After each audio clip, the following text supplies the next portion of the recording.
নতুন একটা ভিডিওতে আপনাদেরকে স্বাগত জানাই।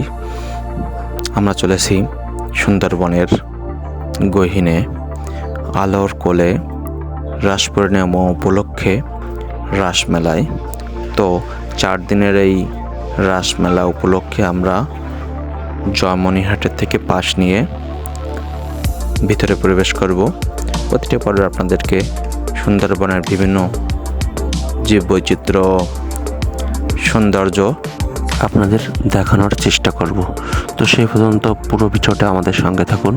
আমরা রায়েরমহল গ্রাম থেকে 18 জন মিলে আমরা পানখালি খেয়াঘাটের আগে এখানে যাই। সেখানে আমাদের বোটটি অবস্থান করে। ওইখান থেকে আমরা রওনা দিব এবং এখানে দেখি আমরা যার সাথে যাব তিনি এবং তার সহকর্মীরা এই ট্রলারে মাল জিনিস লোড দিচ্ছে, কারণ আমরা এই 4 দিনের সফরে অনেক কিছু প্রয়োজন, সব কিছু তিনি এখান থেকে উঠিয়ে নিচ্ছে। নদীতে অনেক স্রোত ছিল, তাই আমাদের বোটটা সঠিকভাবে প্লেস করতে পারছিল না। আমরা দেখতে পাচ্ছেন ঘাটে 2-3 জন দাঁড়িয়ে রয়েছে আমাদের যাওয়ার জন্য। বোটটা ছিল বেশ বড়, নিচের অঞ্চলে এরকম নিচের দিকে। তো আমাদের এই অনেক কিছু নিচ্ছে, লাউটাও দেখলাম, আর অন্য বোটে রয়েছে মাংস, মাছ টাছ জাতীয়, ডিম টিম। এবং এই বোটটায় আমরা 18 জন যাচ্ছি এবং আমাদের সাথে আর 4 জন, অর্থাৎ বোট আর বোটের সহকর্মী এবং 2 জন রাঁধুনি, এই 22 জন এই বোটটায় আমরা সুন্দরবনে যাব। এই খেয়াঘাট থেকে আরও অনেক বোট রওনা দেবে সুন্দরবনের উদ্দেশ্যে। আমাদের বোট এখনই ছাড়বে, তাই সেই উদ্দেশ্যে বোট ছাড়ার শুরুতে হরিধ্বনি দিয়ে বোটটা ছাড়ছে।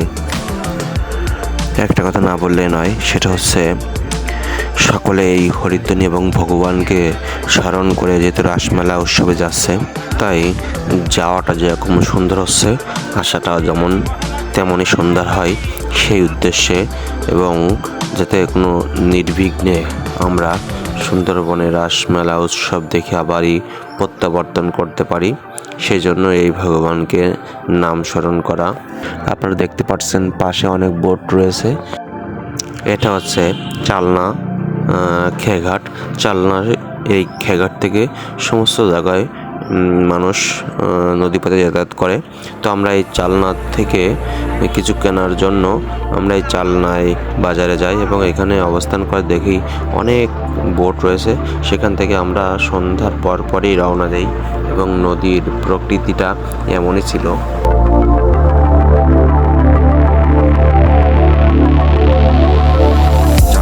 যাত্রাপথে আজকে প্রথম দিন, এক কুলে নোঙর করে এখানে রাত্রি যাপন করে নৌকার মাঝেই। সম্পূর্ণ ভিডিওটি দেখার জন্য আপনাকে অসংখ্য ধন্যবাদ। পরবর্তী ভিডিওর দেখার আমন্ত্রণ জানিয়ে এই পর্বে এখানে বিদায় নিচ্ছি। ধন্যবাদ সকলকে।